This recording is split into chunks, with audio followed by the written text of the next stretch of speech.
नमस्कार, आप देख रहे हैं समाचार 18 न्यूज और आज हम ये खबर दिखाएंगे उत्तर प्रदेश के कानपुर नगर से। निश्चय क्लिनिक एंड अल्ट्रासाउंड सेंटर की शुरुआत। मरीजों की सेवा ही सबसे बड़ा धर्म। डॉक्टर आरपी तिवारी, वरिष्ठ कार्डियोलॉजिस्ट, कानपुर, उत्तर प्रदेश।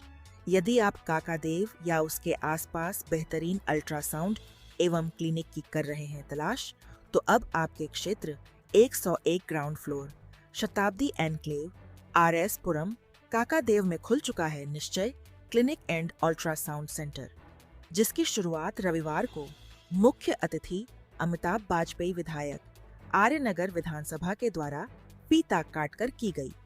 आए हुए मुख्य अतिथि का स्वागत एवं धन्यवाद वरिष्ठ गायनकोलॉजिस्ट और सोनोलॉजिस्ट डॉक्टर कामना तिवारी एवं वरिष्ठ कार्डियोलॉजिस्ट डॉक्टर आरपी तिवारी के द्वारा उन्हें पुष्पगुच्छ एवं प्रतीक चिन्ह भेंट कर किया गया। विधायक वाजपेयी ने डॉक्टर कामना तिवारी के उनके नए क्लिनिक एवं अल्ट्रासाउंड सेंटर की शुरुआत पर उन्हें शुभकामनाएं प्रेषित कर बधाई दी। विभिन्न स्थानों पर विगत कई वर्षों से अपनी सेवाएं देने के बाद वरिष्ठ गायनेकोलॉजिस्ट एवं सोनोलॉजिस्ट डॉक्टर कामना तिवारी ने अपने नवीन केंद्र की शुरुआत करते हुए कहा, अब कानपुर वासियों को एक ही छत के नीचे अल्ट्रासाउंड के साथ ओपीडी की नियमित सेवाएं मिलेंगी। इस केंद्र में महिलाओं को वरिष्ठ गायनेकोलॉजिस्ट द्वारा विशेष परामर्श न्यूनतम दरों में दिया जाएगा। साथ ही वरिष्ठ कार्डियोलॉजिस्ट डॉक्टर आरपी तिवारी भी ओपीडी के माध्यम से नियमित मरीजों को देखेंगे। केंद्र पर आने वाले जरूरतमंद एवं असहाय मरीजों को मुफ्त परामर्श के साथ साथ जांचों में भी विशेष छूट भी दी जाएगी।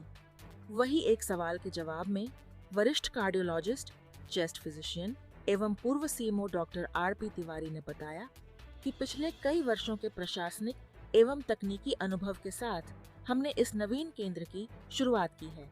साथ ही उन्होंने कहा, उनके जीवन में उन्होंने मरीजों की सेवा को ही सच्चा धर्म बताया।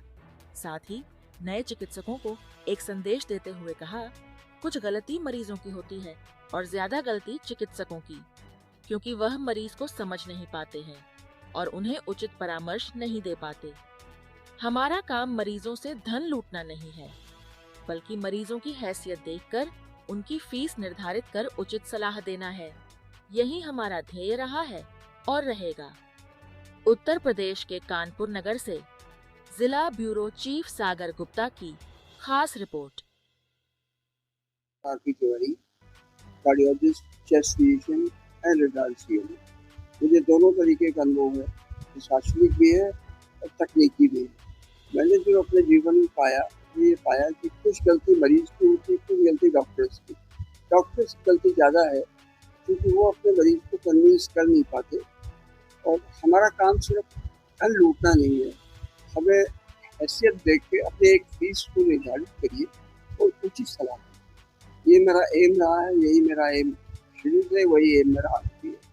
मैं जब सीएमओ था तभी मैंने अपने डॉक्टर्स को, अपने कोलीग्स को, प्रैक्टिशनर्स को यही समझाया कि लूट पाट बंद करिए, प्रॉपर काम करिए ताकि पेशे की बदनामी न हो। जैसे कि आजकल आप देख रहे होंगे, मैं 3 साल सीएमओ रहा, मेडिकल डिपार्टमेंट को कंट्रोल किया और आईएमए मुझे हर महीने मीटिंग में बुलाती थी। हर महीने यही समझाता था कि मुझे ऐसी नौबत लाने देना कि मैं आपकी इंक्वायरी करूँ। आप मेरे घर के हैं, आप मेरे कोलीग हैं, तो मेरा पीरियड तो बहुत अच्छा भी था। और मुझे सुनने में आता, आज 15 साल हो गए मुझे सेवानिवृत्त हुए, कि शाहजहाँपुर की स्थिति जो पहले कभी थी वो बदल गई। मैं शाहजहाँपुर में रहा हूँ पूरे 3 साल, इससे बहुत तगड़ा आईएमए था वहाँ। तो हमारा काम जन सेवा है। चिकित्सक कोई व्यापारी नहीं है, ना हम बहुत बड़े आदमी हो सकते हैं। बहुत बड़े आदमी बनना है, स्मगलिंग करिए, व्यापार करिए, लेकिन चिकित्सा में रह के बहुत बड़े आदमी बनने के आप जब सोचेंगे तो गलतियां होंगी आपसे। जैसा कि आजकल आप लोग देख भी रहे होंगे, बड़ा दुर्भाग्यपूर्ण है, मुझे अच्छा नहीं लगता, पर्सनली नहीं अच्छा लगता। मैं यहाँ पर मैडम के साथ था, प्रैक्टिस में भी करता था और पूरे बुंदेलखंड में एक कार्डियोलॉजिस्ट के रूप में विख्यापित था। पब्लिक ने मुझे प्यार दिया, स्नेह दिया, क्योंकि मैंने उनका काम किया। कोई कभी फीस नहीं मांगी, कभी कुछ नहीं किया, लेकिन अभाव कभी नहीं रहा। और वो अभी खाली पड़ रहे हैं, हम सोचा कि अपना काम करें, तो हम इन्हीं के साथ बैठ कर अपना काम करेंगे। और जो हमारे मरीज होंगे 4-5 जो बेसिक सुविधाएं हैं जैसे कि बीपी है, शुगर है, डायबिटीज़ है और कार्डियोग्राम है, हमारे पास इसी मशीन है, उतना मैं करूँगा, बाकी के लिए मैं अपनी पुलिस को दे दिया करूँगा। वो हम ही टाइम 11 से ढाई 3 तक जो भी सेवा है। मेरा घर भी है ऊपर, क्लिनिक के ऊपर मेरा मकान भी है, आवश्यकता पूरी था।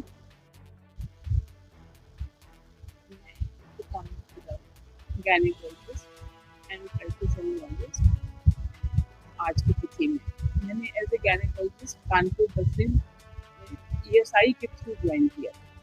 तब ईएसआई यूपी सर्विसेज में मर्ज रहता है, तो कानपुर बसलिन में साल में काम करने के बाद मैं उन्नाव गई। उन्नाव से मेरा आगरा ट्रांसफर हो गया लेडी लायल हॉस्पिटल, और वहाँ से फिर कानपुर में मैंने 5 साल जॉब किया। फिर मुझे बुंदेलखंड भेज दिया गया ऑन ट्रांसफर 92। फिर वहाँ से लेके लास्ट ईयर तक मैं जालौन में 35 साल वहीं पे मैं पब्लिक के कॉन्टेक्ट में बहुत आई और अल्ट्रासाउंड भी सीखा मैंने। और वहाँ इंटीरियर होने की वजह से उतनी सुविधाएं नहीं थी, तो बड़े शहरों से जाने की वजह से एक्सपीरियंस ज़्यादा था मुझे, जिसका फ़ायदा वहाँ की पब्लिक को मिला। और उन लोगों ने अनुरोध किया मुझसे कि मैं मैटरनिटी होम डाल लूँ वहाँ पे, तो काम करती हूँ। अब इस उम्र पे आके क्योंकि हम ज़्यादा आकस्मिक सेवाएं नहीं दे सकते, इसलिए हमने आके रिटायरमेंट की तरफ कानपुर आना उचित समझा। अब कानपुर में साल भर के बाद मुझे लगा कि मैं खाली बैठी हूँ, अभी भी मैं कुछ सेवाएं कुछ दिन तक और दे सकती हूँ, इसलिए मैंने निश्चय क्लिनिक की स्थापना की। निश्चय ओपीडी एंड अल्ट्रासाउंड और अल्ट्रासाउंड की कंसल्टेशन हमारे पड़ोसी भी हैं। बंदों के लिए जिसको गरीब होंगे या जिसको नीड होगी उसको हम फ्री में दे सकते हैं या कंसेशन दे सकते हैं, जैसी जिसको ज़रूरत हो। और इसकी कोई सीमा नहीं है, अगर दिन में 1 नहीं 4 आ जाएं ज़रूरतमंद तो वो भी वही देंगे, क्योंकि हमने काम शुरू किया है सिर्फ समाज सेवा या मरीजों के फायदे के लिए, न कि किसी तक धन की उपलब्धि के लिए, ऐसा कुछ नहीं। मैं मैसेज देना चाहूँगी कि उन्हें तकलीफ होने पे अपने स्वास्थ्य पे ध्यान देना चाहिए और लेडी डॉक्टर्स को या कोई भी डॉक्टर को कंसल्ट करना चाहिए, खासतौर से प्रेग्नेंट लेडीज़ को, क्योंकि इसमें बहुत समस्याएं आती हैं, जैसे खून की कमी है या कोई और बीमारी जैसे जॉन्डिस हो गई या हेमरेज हो रही है, कुछ हो रही है, तो कम से कम या जो गर्भस्थ शिशु है वो कहीं उसमें कोई प्रॉब्लम तो नहीं है, कोई खराबी है या अंदर खत्म हो गया। कुछ बीमारी आजकल जांचें होती हैं जो बहुत कुछ बता देती हैं कि उस महिला में कोई कमी तो नहीं है, आगे जाके बच्चे को नुकसान तो नहीं होगा, आगे जाके उसकी माँ को तो नहीं तकलीफ होगी। तो इसलिए शुरू से ही डॉक्टर के कांटेक्ट में आ जाना चाहिए और समय समय पे अल्ट्रासाउंड भी कराते रहना चाहिए, जिसकी वजह से कोई भी अगर कमी आ रही है या कंजेनाइटल डिफॉर्मिटी है वो पहले से ही लाइमलाइट में आ जाए। तो यही मैं कहूँगी उनको जरूर डॉक्टर के पास आना चाहिए और अपनी सब जांचें करानी चाहिए। ओपीडी की टाइमिंग हमारी 11 से 2:30 बजे, वैसे 2:30 बजे तक है, पर अगर जरूरत पड़ेगी तो आगे भी